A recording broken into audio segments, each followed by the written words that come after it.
Happy birthday to me. জন্মদিন উপলক্ষে কি কি রান্না বান্না করলাম, সেই সাথে কে কি গিফট করলো, সব কিছুই শেয়ার করব আজকের ব্লগে। বার্থডে স্পেশাল ব্লগ বলে কথা। হ্যালো এভরিওয়ান, আসসালামু আলাইকুম। চলে আসছি নতুন আরও একটি ডেইলি ব্লগ নিয়ে। আজকের ব্লগটা না আপনাদের কাছে অনেক বেশি ভালো লাগবে। আশা করব পুরো ব্লগ জুড়ে সাথে থাকবেন, আর অবশ্যই একটি লাইক দিয়ে পুরো ব্লগ দেখার অনুরোধ রইল। চ্যানেলটা সাবস্ক্রাইব করে রাখবেন, পেজে লাইক করলেও তো সবসময় সাপোর্ট করবেন। তো চলেন আর বকবক না করে ব্লগটা স্টার্ট করি।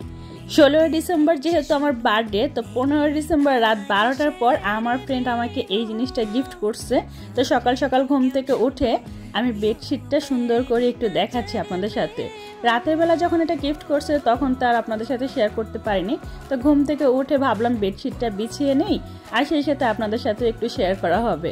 ফাইনালি আমি সুন্দর করে বিছিয়ে নিয়েছি। আর thank you so much dear friend, এত সুন্দর একটা গিফট দেওয়ার জন্য। তো আমি আমার বেডশিটটা খুব ভালোভাবে গুছিয়ে সুন্দর করে সাজিয়ে নিয়েছি। আর আমার বাসায় না প্রচুর মেহমান, তো মেহমান যেহেতু আছে খুব তাড়াহুড়া ছিলাম। তো এই যে সকাল সকাল আমাদের নাস্তা হবে শীতের সবজি দিয়ে পাতলা খিচুড়ি, মানে নরম খিচুড়ি।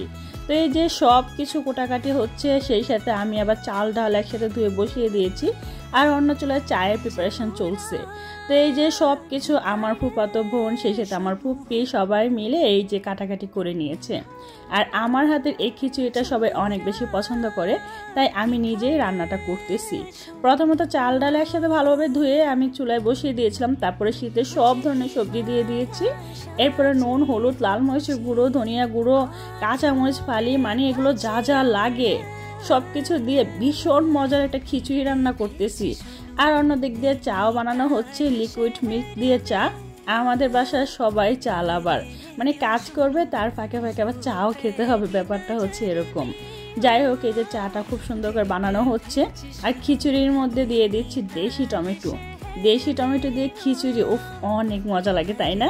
তো এই যে একটা নাগা মরিচ দিয়ে দিচ্ছি, এটা চুপি চুপি দিচ্ছি, কেউ যদি দেখে তাহলে তো বকবে। তো যাই হোক, আমি এখন খিচুড়িটা লাস্ট ফিনিশিংয়ে আছি, মানে বাগারটা দিয়ে দিচ্ছি। আর আজকে খিচুড়িটা রান্না করব গরুর ওই যে তেল চর্বি থাকে না, ওই যে এক ধরনের ছাটির মাংস, তো ওইটা আলাদা করে কষিয়ে ওইটা দিয়ে দিচ্ছি। এতটাই মজা হয়েছে এই খিচুড়িটা না, সবাই একদম চেটে পুটে খাইছে। একে তো শীতের সবজি, আবার যদি এরকম গরু মাংসের এই যে তেল চর্বি থাকে তাহলে তো মজা হবেই, তাই না? লাস্ট পর্যায়ে জিরা, গরম মশলা গুঁড়া, ধনিয়া পাতা কুচি দিয়ে একদম সুন্দর করে নেড়ে দিচ্ছি। এবার হচ্ছে গরম গরম পরিবেশনের পালা। এরকম নরম খিচুড়ি না, সবজি খিচুড়িটা মানে একদম গরম গরম খেতে অনেক বেশি ভালো লাগে। আর এই শীতের সকালে ধোঁয়া ওঠা খিচুড়ি খেতে কি যে মজা লাগে, বিশ্বাস করেন সবাই একদম চেটে পুটে খাইছি। তো যাই হোক, এবার আমি পোলাওয়ের জন্য যা যা লাগে সবকিছু দিয়ে সুন্দর করে তেলের মধ্যে ভেজে রাইসগুলো দিয়ে দিচ্ছি। আসলে আজকে যেহেতু 16 ডিসেম্বর, আবার হচ্ছে আমার বার্থডে, মানে দুইটা ওকেশন একসাথে। তো আমরা খুব তাড়াহুড়ার মধ্যে ছিলাম, কারণ এই যে সকালে খিচুড়ি খেয়েছি, দুপুরের জন্য একদম সিম্পল রান্না যেমন হচ্ছে পোলাও আর চিকেন। তো এই রান্নাগুলো করে দুপুরে খাওয়া দাওয়া করে আমরা আবার ঘুরতে বের হব, তাই খুব তাড়াহুড়ার মধ্যে ছিলাম সবাই। খিচুড়ি খাওয়ার পর সবাই মিলে এখন চা খাবো, আর আমি চায়ের কাপটা আমার ভাইয়াকে দিচ্ছিলাম। ইনি হচ্ছে আমাদের ফুফাতো ভাইয়া, মানে আমার ফুফাতো ভাইয়া। এত মজার মানুষ, হয়তো আপনারা ভিডিওতে দেখে বুঝতে পারতেছেন কি পরিমাণ মজার মানুষ। যাই হোক, এখন আমরা চিকেনটা বসিয়ে দিব, আর এই চিকেনটা আমার ফুফাতো বোন রান্না করবে।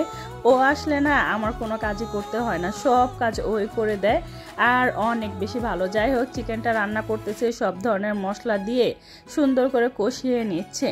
তো আমি একটু একটু করে শ্যুট করতেছিলাম, যেহেতু বাড়িতে প্রচুর মেহমান, সেই সাথে মানে খুব তাড়াহুড়ার মধ্যে ছিলাম, আমরা আবার ঘুরতে বের হব, আর ওইভাবে আর কি ভিডিও শ্যুট করা হচ্ছিল না। তারপরও একটু একটু করে না সব কিছুই আপনাদের জন্য শ্যুট করে রেখে দিয়েছি, কারণ আপনাদের সাথে তো শেয়ার করতে হবে, তাই না?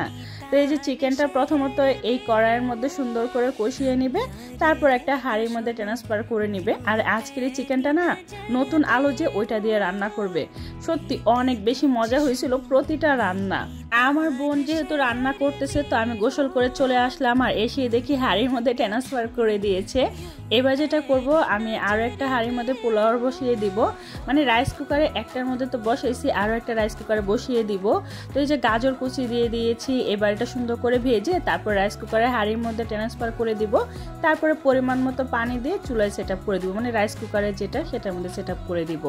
তো যাই হোক, এই যে এবার সালাদ বানানোর পালা। এখানে শসা, টমেটো, তারপরে পেঁয়াজ, কাঁচামরিচ, লেবু এগুলো সব কিছু নিয়ে নিয়েছি। আর এই যে সব কিছু রান্নাবান্না ডান। এটা হচ্ছে চিকেন আলু দিয়ে, এই তো খুব সুন্দর হয়েছে না? সেই সাথে অনেকগুলি সালাদ। আমরা এত পরিমাণে সালাদ পছন্দ করি, মানে এই সালাদ আমাদের কিচ্ছু হয় না, আরও বেশি চাই। আর এই তো পোলাও রান্না হয়ে গিয়েছে। এবার সালাডটা সুন্দর করে মাখিয়ে নিচ্ছে আমার বোন। প্রথমত পেঁয়াজ, কাঁচামরিচ, ধনিয়া পাতা, লবণ দিয়ে কষলে তারপরে এই যে শসা, গাজর, টমেটো, এক বোল সালাদ বানাইছি, তারপরও আমাদের শর্ট পড়ছে। চিন্তা করেন কি পরিমাণের খাদক। এবার সবার জন্য আস্তে আস্তে খাবার সার্ভ করা হচ্ছে, এবার সবাই মিলে খাবো। আর আজকে আমার বার্থডে, আর বার্থডের দিন সবাই এত পরিমাণে আনন্দ করব সত্যি আমি ভাবতে পারিনি। আমার কাছে না আজকের দিনটা অনেক বেশি ভালো লাগছে, যদিও আমি ভিডিওটা পরের দিন আপলোড করতেছি। তো এই যে ভাইয়াটা অনেক বেশি মজা করতেছে, সবাই মিলে অনেক বেশি আনন্দ করছিলাম। তো খাওয়া দাওয়া শেষ করে আমরা যেটা করছিলাম, রেডি হচ্ছিলাম, ঘুরতে বের হব।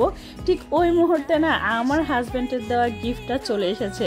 আমার হাজব্যান্ড আমার বার্থডে উপলক্ষে একটা বোরখা মানে অর্ডার করছিল। তো সেটা দেখেন, যেদিন আমার বার্থডে ঠিক ওই মুহূর্তে চলে আসছে, মানে যখনই আমি ঘুরতে বের হব ঠিক ওই মুহূর্তে আমার এই বোরখাটা চলে আসছে। আর আমি না বোরখা অনেক বেশি পছন্দ করি।